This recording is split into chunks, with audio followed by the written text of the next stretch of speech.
दोस्तों, मुसलमानों का सबसे बड़ा कसाब योगी बड़ी मुश्किल में फंस गया। भारत में मुसलमानों के खात्मे की बातें करने का सिला मिल गया। अयोध्या से बड़ी खबर आ गई। भारत में मुस्लिम मुखालिफ लहर जोर पकड़ने लगी। कभी हिजाब पर पाबंदी, कभी नमाज और कभी मसाजिद को ताले लगाने वालों की कमबख्ती आ गई। इस्लाम के बारे में अजीब बयानात देने वाला अहम तरीन भारतीय रहनुमा भी न बच सका। अयोध्या में ऐसा वाक़या पेश आया जिसके बाद तमाम सरकारी मुलाजमीन की तफ्तीश शुरू कर दी गई। भारतीय हुकूमत में आए दिन कोई ना कोई बुरी खबर आने लगी। भारत में सिक्योरिटी का निज़ाम ख़राब होने लगा। बढ़ती हुई इंतहा पसंदी की लपेट में खुद हिंदुत्व एजेंडे वाले भी आ गए। आरएसएस की दहशतगर्दी से योगी भी न बच सका। योगी को आज इस्लाम और मुसलमान मुखालिफ हुक्मनामे जारी करने का सिला मिल गया। अयोध्या में बाबरी मस्जिद का मामला हो या भारतीय रियासतों में मुस्लिम कत्लेआम करवाने का, हर मसले में पेश रहने वाले योगी की शामत आ गई। योगी आदित्यनाथ पर हमले की खबरें आने पर ही पूरे भारत में हलचल मच गई। वो इस वक्त कहां जा रहा था और इसके साथ कौन मौजूद था? आज की बड़ी खबर ने पूरे भारत को हिला कर रख दिया। ये कौन है जो भारत के हसास तरीन शहरों और लोगों तक पहुंच चुका है? भारत की खुफिया एजेंसियों ने बड़ा इंकशाफ कर दिया। योगी को इसके किए का सिला मिल गया। बदला लेने वालों ने आलमी अदालत और इंसाफ करने वालों की आंखें खोल दी। भारत के किन किन इलाकों और शहरों में इस वक्त भी हाई अलर्ट जारी है। अहम तरीन खबर के बारे में बताने के साथ साथ आपको ये भी बताएंगे कि योगी को इसके किन कामों की वजह से भारत में मुसलमानों को कसाई कहा जाता है। दोस्तों, कुछ अहम तरीन अनासर ने भारत को अपने निशाने पर रख लिया है और इनकी जानब से हाल ही में भारत की कुछ अहम तरीन शख्सियात को कत्ल करने की लिस्ट भी जारी की गई थी, जिसमें योगी का नाम भी शामिल था। दोस्तों, अगर इस फहरिस्त को देखा जाए तो इसमें भारत के उन तमाम आला ओहदेदारान के नाम शामिल थे जिन्होंने मुस्लिम और इस्लामी दुश्मनी में हदें पार कर रखी हैं या मसाजिद को शहीद करने में आगे आगे रहे हैं। दोस्तों, योगी का नाम भारत के सबसे ज़्यादा इंतहा पसंद हिंदुओं में शुमार होता है, जिसका यह मानना है कि भारत से मुसलमानों को मुकम्मल तौर पर ख़त्म कर दिया जाए और यहाँ पर सिर्फ और सिर्फ हिंदुओं की हुकूमत और बादशाहत हो।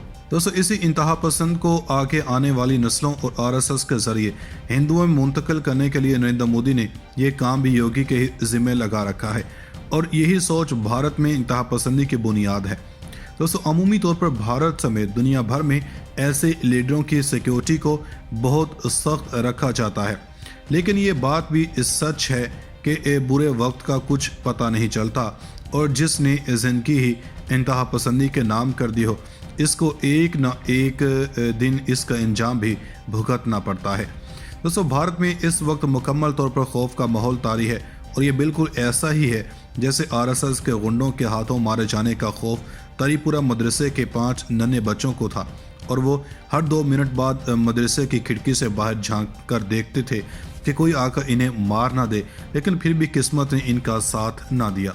दोस्तों, बिला ताखिर मौजू के असल हिस्से की जानब चलते हैं और आपको बताते हैं कि अयोध्या में एक तकरीब के दौरान योगी पर ज़बरदस्त हमला करने की कोशिश की गई, जिसको नाकाम बना दिया गया। लेकिन इतलात ये हैं कि इसमें इंतहा पसंद रहनुमा को मामूली ज़ख्म आए हैं।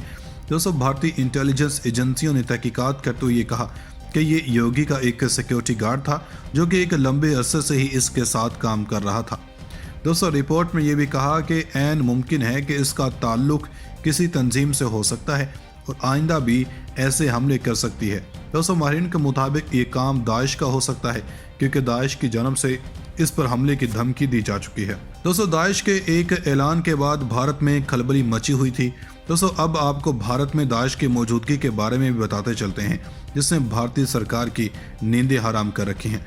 दोस्तों, हाल ही में दौलत इस्लामिया ने दावा किया है कि इस जहादी तंजीम ने भारतीय ज़ेर इंतज़ाम कश्मीर में विलायत अल हिंद नामी एक नाम नेहाद सूबा बना लिया है।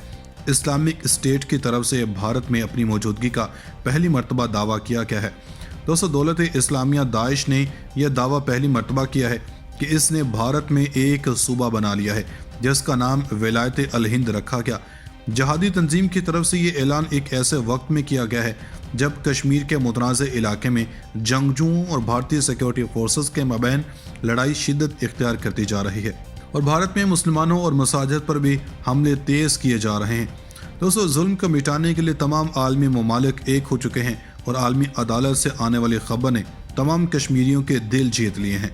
दोस्तों, पाकिस्तान का इसमें क्या किरदार था और इस कामयाबी से भारत को क्या नुकसान उठाना पड़ेगा, साथ ही साथ ये भी बताएंगे कि आरएसएस लीडर का کون سا ایسا بیان تھا جس نے RSS کے خلاف یہ ایکشن لینے میں آسانی کی؟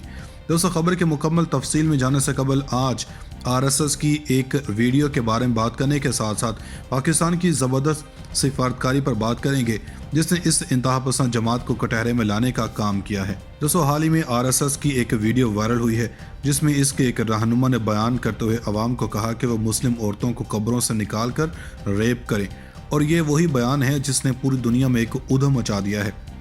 دوستو RSS کی تعریف کے لیے صرف ایک جملہ عمومی طور پر استعمال کیا جاتا ہے، وہ یہ کہ RSS دنیا کی سب سے بدترین خونی جماعت ہے۔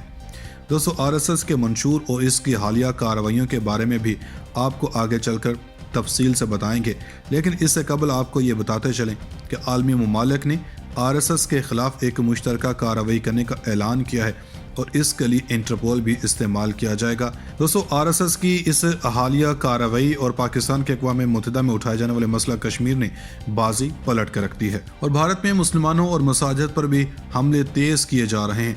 دوستو ظلم کو مٹانے کے لیے تمام عالمی ممالک ایک ہو چکے ہیں اور عالمی عدالت سے آنے والی خبر نے تمام کشمیریوں کے دل جیت لیے ہیں۔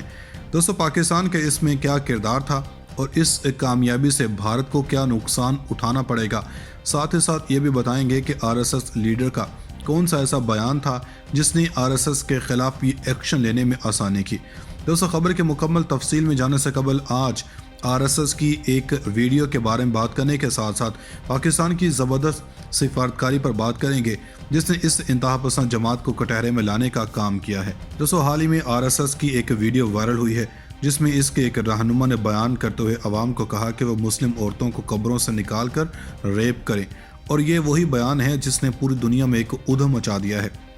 دوستو RSS کی تعریف کے لیے صرف ایک جملہ عمومی طور پر استعمال کیا جاتا ہے، وہ یہ کہ RSS دنیا کی سب سے بدترین خونی جماعت ہے۔